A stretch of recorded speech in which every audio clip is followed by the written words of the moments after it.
Welcome to On the Go with Celico, the podcast where we introduce tips and techniques for job seekers in Southeast LA. Enjoy the episode. Welcome to part 2 of Multi-Generations in the Workforce. Even though I believe what George is saying, and it can cause a divide, is there a way, though, to use that labeling or the definition of the different generations to leverage the talents and the capabilities, and to make sure that you're capitalizing on the diversity of the employees? Are there ways to do that? And in fact, I see where it can be negative and positive. For example, if we say, those millennials, they're so entitled. And, well, that's an obvious bias, right? Based upon some life experience or maybe some anecdotal experience or things other people would have told you. On the other hand, if you say, okay, we're going to work with millennials and we're going to try to understand millennials better so we can connect with them, and maybe this entitlement is really just misguided ambition, and so we can find some way to help channel their ambition.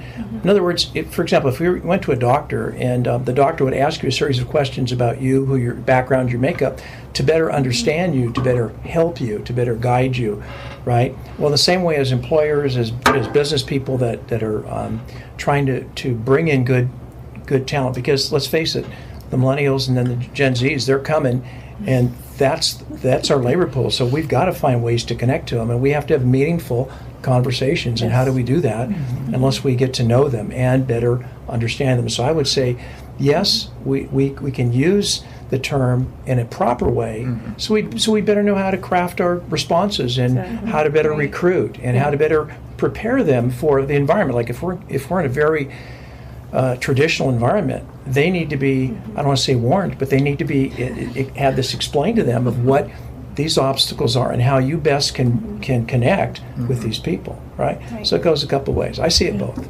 I don't think, in my experience, I'm a hiring manager, so I don't really say I need a millennial. I have a set of responsibilities, and it's very important that we match the skill sets of the individual.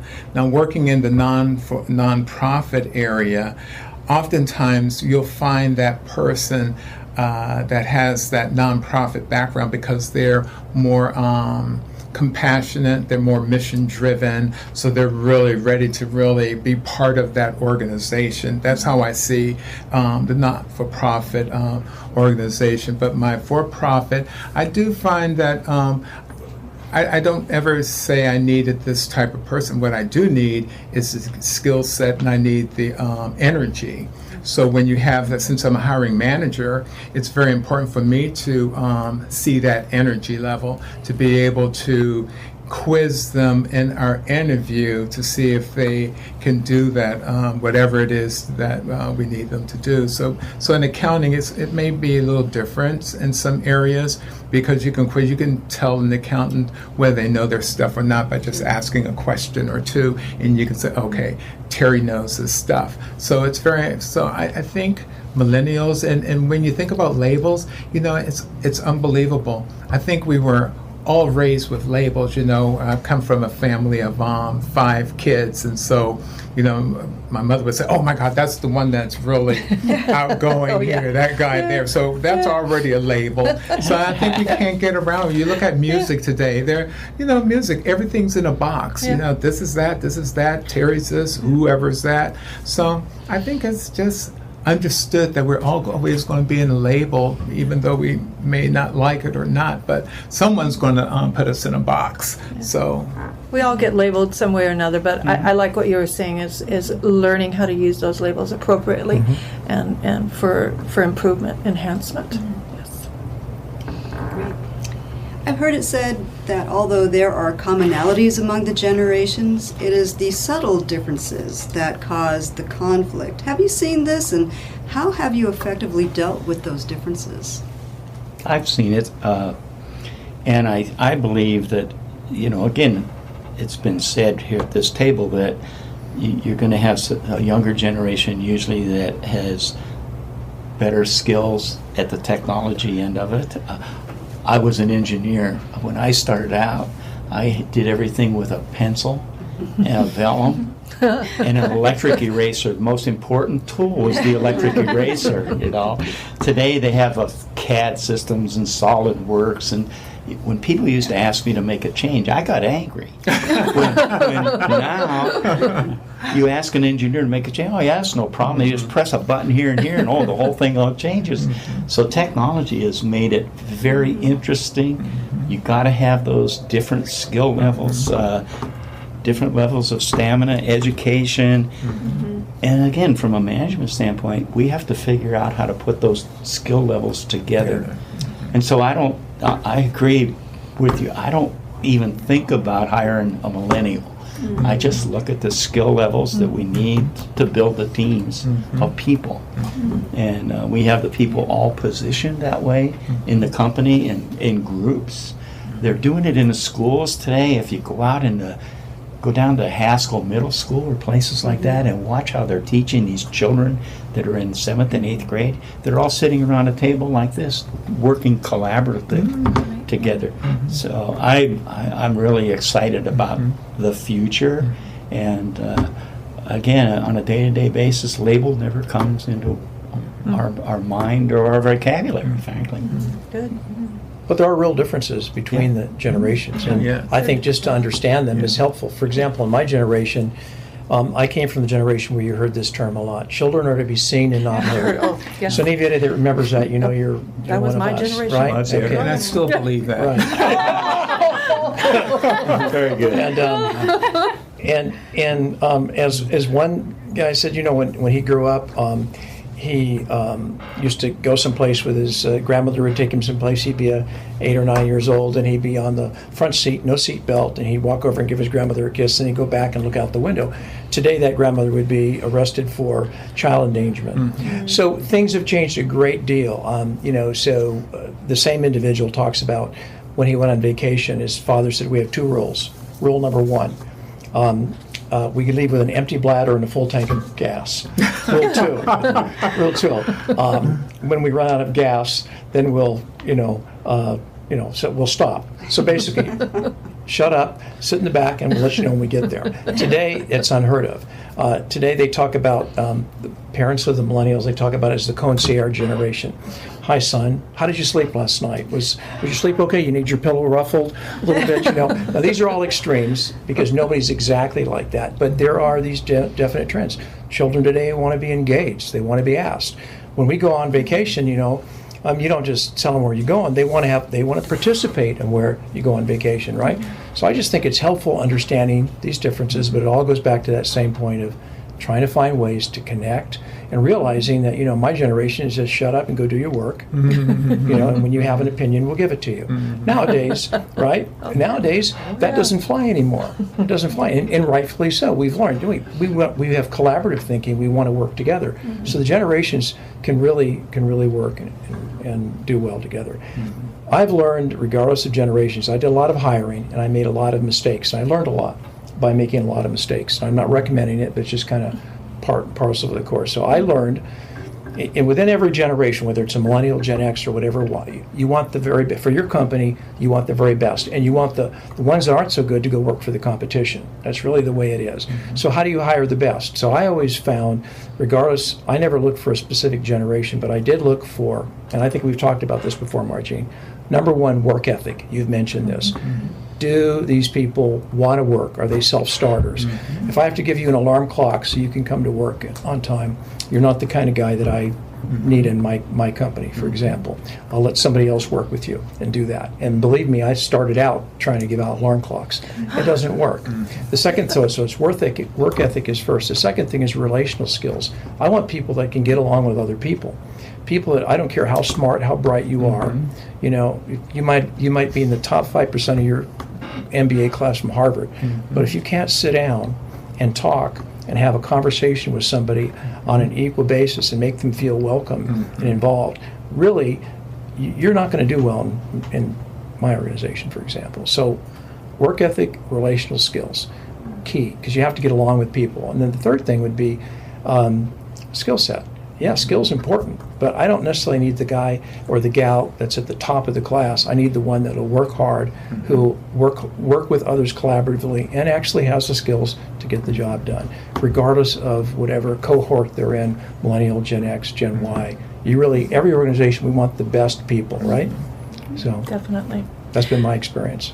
I think that's a great segue to our last question, and I think you've already answered maybe what you would share, but just our final and unsurprising last question is, what is your final advice to employers, businesses, organizations facing the multi-generational workforce? Let's start right here, and we will just work our way around the table. Well, it's kind of like I said in the beginning, each generation has assets that they can bring to the table. With us, for instance, you're joining a culture, and if I could best explain our culture, it's similar to that of the boomer generation. It's very much just silently get your job done and get it done efficiently without creating any problems. So, in terms of when we hire candidates, we're not looking for the perfect candidate, just like you mentioned. We're looking for the best overall person, someone that knows how to be part of a team, someone that we can trust in a stressful situation, someone that can handle a tremendous amount of responsibility, someone that can continuously learn, because, a saying that we have in our organization is that the day you stop learning is the day you retire. So we're always changing. As the world changes, we have to adapt to that, and we have to be prepared to whatever we're going to face out there, and we have to equally be as efficient as the rest of the working world. So, in terms of us hiring a candidate, we're just looking for someone that can demonstrate the maturity to exist in our organization, more or less. So it's not really more a generational thing; it's more of a personality type thing for us. Great. Well said. I like your point. Thank you. Yours also. What I would say to employers is that, and this is my philosophy, and I think it works really well for me and my groups, is that we don't have to like each other. We have to be able to work with each other. And the most important thing is to be able to be respectful and be able to relate to people. So it's very important to not only be able to have the skill sets, to be able to relate to people respectfully, but to get the job done. So whatever it takes to get the job done, we have to work as a team. We don't have to like each other. When we become friends, that's a bonus to anyone. Say, oh my God, Terry's my friend. But that's a bonus. I don't go to work to make friends. I'm going to work to contribute to the organizational goals or to the mission of the organization. So it's very important to be able to relate to each other, meaning to work with each other. And my philosophy is if you know where you're going, you can get there. So if you know what you need to do, and if you know, let's say if you want to go to this step, it's important for you to find out what it's going to be to get there. Because I forgot your name, I'm sorry. Jim. Like Jim said, is that we have to be able to have those skill sets and to be able to communicate, but it's very important for you to be able to communicate where you want to go. And then that way your manager can assist you in helping you get there, because oftentimes you can say, oh, Terry would be great for this, but guess what? Terry may always want to stay into his position where he is now. He may not have wanted to move to that position, so you promote him anyway. But it's very important for everyone to communicate, to be able to respect one another, to be able to communicate respectfully. Okay. I agree with both of the first two speakers' advice, but my take on it is I think that flexibility and adapting to the multi-generation workforce is key to moving along the mission of the organization. And currently we have baby boomers and Gen X, but one day I will be that generation for the future generations. So it's important for me. We have incredible technology right now, but who knows what's going to be existing in 10, 15, 20 years. It might be something that I'm not familiar with, and then I have to adapt and change with the times. So to be open to that and to accept those changes, because they're going to come, even for me. So that's my advice that I would give for. Thank you. Perfect. Thank you. Yeah, wonderful. Yeah, I agree with all of you. Yeah. And I would just stress as an employer, It's the quality of the relationship you should pursue. If you're in charge, you should reach out, take the extra step, try to connect with everybody in your organization. And then when you bring people on in leadership, make sure you're hiring people who will also do those same things, that will also continue that vision, because it's all about connecting with each generation, and that explicit and tacit knowledge that gets passed down from one to the other. It's very important it gets done, and it gets done in relationship. Yeah. Yeah, I think my advice to employers, facing this multi-generational workforce is, first of all, as I've said before, I would stay away from the labels and really look at how do you build a successful team. And when I hire, I look at people who enjoy the challenge, that look forward to coming to work every day, and have the stamina, the educational background. We talked a lot about the different skill levels and different education levels it takes to build good teams in today's environment. And then from a management standpoint, it's up to the management then to select people to work in those work groups, and that's our job, is to make them successful. So, it's been very nice. Very good. Thank you, everyone. According to the Learning Cafe, a leading expert in the multi-generational workforce, multi-generational leadership is not just a fad. It is the new essential. Focusing on skill building and tools to successfully lead across the generations is the new core. It's a critical element for forward-thinking organizations. We hope that this short episode has encouraged dialogue leading to solutions, or at least launch you on a path to a fundamental understanding of how to effectively navigate this multi-generational workforce. What I basically heard today was, there's not a problem. That's really, truly, I heard today, it doesn't sound to me like there's a problem. Yes, we know there are these generations, and we have different definitions of who we are. We have different time frames and frames of reference, and yet I did not hear at this table that there are a lot of challenges at each one of your workplaces that you have faced or that you feel like you're going to face. And it sounds like you've come up with solutions, transitions, ways to work through all of the generations and make it work. And so I think we can take that and grow with it and sort of become the group, the people that help others that maybe seem to be thinking that there's a challenge. And I do hope that that's what this conversation does, is that it sort of starts a dialogue among many others that may be having challenges, and they can listen to what you've said and see that it's not as awesome as a task or daunting of a task as it might seem to be.